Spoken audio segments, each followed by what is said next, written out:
पूरे ब्रह्मांड में जुबान ही एक ऐसी चीज है जहां पर जहर और अमृत एक साथ रहते हैं।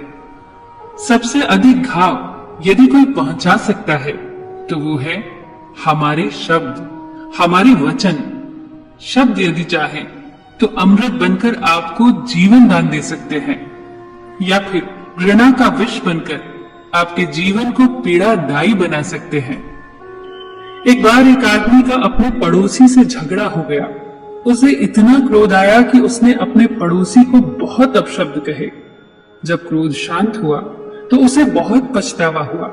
वो अपने गुरु के पास गया और उनसे विनती की कि ऐसा कुछ करिए कि सब पहले जैसा हो जाए। इस पर गुरु ने कहा, खूब सारे पंख इकट्ठा करके बीच चौराहे पर रखकर फिर यहाँ आओ।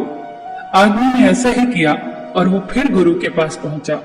अब उसके गुरु ने कहा कि जाओ और सारे पंख इकट्ठा करके अब उन्हें मेरे पास लाओ। इस पर उस आदमी ने पूछा, यह कैसे संभव है? अब तक तो वहां एक पंख भी न होगा। गुरु ने मुस्कुराकर कहा, बस यही तो होता है शब्दों के साथ भी। शब्दों का चुनाव जहां भी थोड़ा सा भी गलत हुआ फिर कुछ भी पहले जैसा नहीं रहता। शब्द संभारे बोलिए, शब्द के हाथ न पाओ।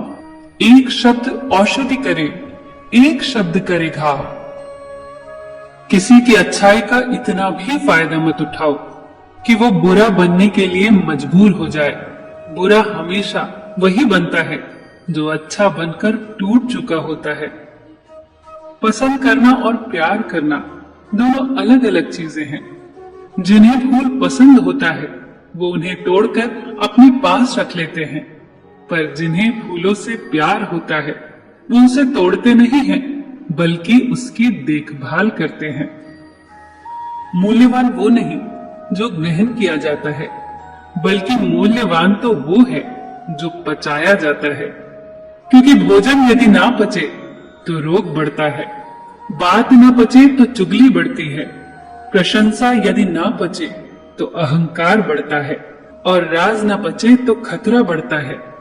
दुख न पचने पर निराशा बढ़ती है, और सुख न पचने पर पाप बढ़ता है।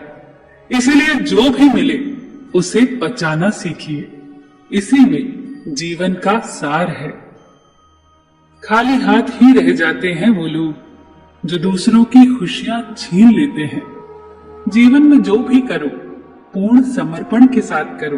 प्रेम करो तो मीरा जैसा, प्रतीक्षा करो तो शबरी जैसी, भक्ति करो तो हनुमान जैसी, और शिष्य बनो तो अर्जुन जैसा।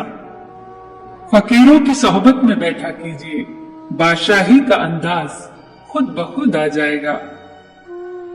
प्रभु कहते हैं, तुम किसी का कुछ न बिगाड़ो, मैं तुम्हारा कुछ न बिगड़ने दूंगा। घड़ी को सिर्फ देखो मत, बल्कि वो करो जो घड़ी करती है। बस चलते रहो। अगर रास्ता खूबसूरत हो तो पता करो कि किस मंजिल को जाता है, लेकिन अगर मंजिल खूबसूरत हो तो रास्ते की परवाह कभी मत करो। वर्तमान से सुख लेने का प्रयास करो। भविष्य तो कपटी होता है जो केवल आश्वासन देता है, गारंटी नहीं। छोटी छोटी खुशियां ही तो जीने का सहारा बनती हैं। इच्छाओं का क्या है, वो तो पल पल बदलती हैं। जीवन में दो लोगों का होना बहुत जरूरी है। एक कृष्ण का जो ना लड़े फिर भी जीत पक्की कर दे, दूसरा कर्ण का जो हार सामने हो फिर भी साथ न छोड़े। और ये अंतिम पंक्तियां आप सभी के लिए। दुआ मिले बड़ों से, साथ मिले अपनों से, खुशियां मिले जग से, रहमत मिले रब से, प्यार मिले सबसे, बस यही दुआ है रब से। सब खुश रहे आपसे और आप खुश रहें सबसे। सबका ख्याल रखना, पर अपना भी ख्याल रखना। हमेशा मुस्कुराते रहना, कभी अपने लिए तो कभी अपनों के लिए।